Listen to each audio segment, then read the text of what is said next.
स्वामीनारायण हरे, स्वामीनारायण हरे।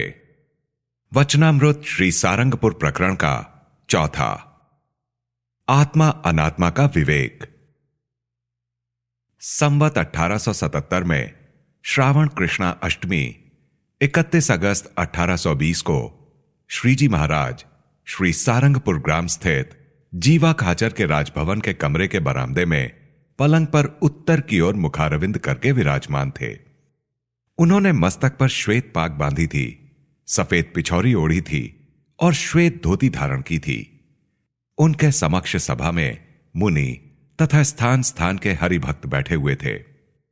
उस समय स्वयं प्रकाशानंद स्वामी ने पूछा कि हे महाराज, आत्मा अनात्मा का भेद स्पष्ट रूप से किस प्रकार समझ में आता है, जिसे समझकर आत्मा और अनात्मा की एकता संभव ही ना हो।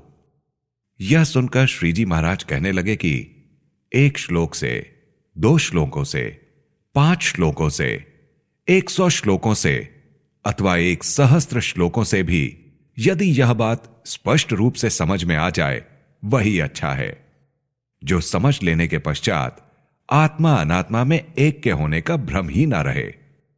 ऐसी स्पष्ट समझ ही आनंददायक होती है, परंतु संदिग्ध समझ कभी सुखदायी नहीं होती। अतः ऐसा स्पष्ट रूप से समझ लेना चाहिए कि मैं आत्मा हूं, अतः मेरे जैसा एक भी गुण देह में नहीं आता, और मैं तो चैतन्य हूं। इस कारण जड़, दुख रूप एवं मिथ्या रूप देह के गुणों में से एक भी गुण मुझ में नहीं आता। ऐसा भेद समझकर अत्यंत निर्वासनिक होकर तथा चैतन्य रूप होते हुए पुरुषोत्तम भगवान का चिंतन करे, इस प्रकार का जड़ चैतन्य का विवेक हो, उसी को सुदृढ़ विवेक जानना। परंतु घड़ी भर स्वयं को आत्मा रूप माने और घड़ी भर स्वयं को देह रूप मानकर स्त्री का चिंतन करे तो उसे मलिन समझना चाहिए। उसके अंतःकरण में सुख की अनुभूति नहीं होती। जैसे अत्यंत स्वादिष्ट अमृत सा खाद्य पदार्थ हो, उसमें अगर थोड़ा सा विष मिला दिया जाए तो वह सुखदायी नहीं बल्कि दुखदायी हो जाता है। वैसे ही 8 प्रहर आत्मा संबंधी विचार करके एक घड़ी भर स्वयं को देह रूप मानकर यदि स्त्री का चिंतवन करे तो उसके सभी विचार धूल में मिल जाते हैं। इसलिए अत्यंत ही निर्वासनिक हो सके ऐसा ही स्पष्ट आत्मविचार करना चाहिए। और यदि किसी को ऐसा संशय होता हो कि हम अत्यंत निर्वासनिक नहीं हो पाएंगे और यदि ऐसी ही अपरिपक्व अवस्था में मर जाएंगे तो हमारा क्या हाल होगा, तो भगवान के भक्त को ऐसा विचार नहीं करना चाहिए। उसे तो यह समझना चाहिए कि यदि मौत आई तो शरीर ही मरेगा, परंतु मैं तो आत्मा हूं और अजर अमर हूं, इसलिए मैं नहीं मरूंगा। ऐसा समझकर हृदय में हिम्मत रखनी चाहिए और परमेश्वर के अतिरिक्त अन्य समस्त वासनाओं का परित्याग करके निश्चल मति करनी चाहिए। तथा इस प्रकार वासना को टालते टालते यदि थोड़ी कुछ वासना रह गई तो उसे मोक्ष धर्म में बताए गए नरकों की प्राप्ति होगी।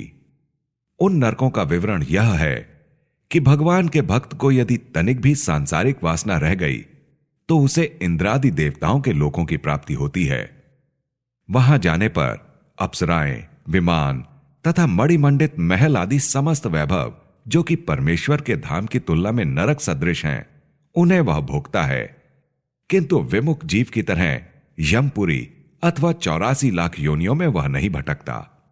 अतः आप यदि भगवान के सवासनिक भक्त भी होंगे तो अधिक से अधिक देवता होना पड़ेगा। यदि देवलोक से पतन हो गया तो मनुष्य शरीर धारण करके पुनः भगवान की भक्ति करके निर्वासनिक बनकर अंत में भगवान को पाएंगे। किंतु विमुख जीव की तरह 84 लाख योनियों को तो नहीं भोगना पड़ेगा। ऐसा समझते हुए भगवान के भक्त को उग्र वासना को देखकर हिम्मत नहीं हारनी चाहिए और आनंद मग्न रहकर भगवान का भजन करते रहना तथा वासना को मिटाने का उपाय करते रहना एवं भगवान तथा उनके संत के वचनों में दृढ़ विश्वास रखना। इति वचनामृतम।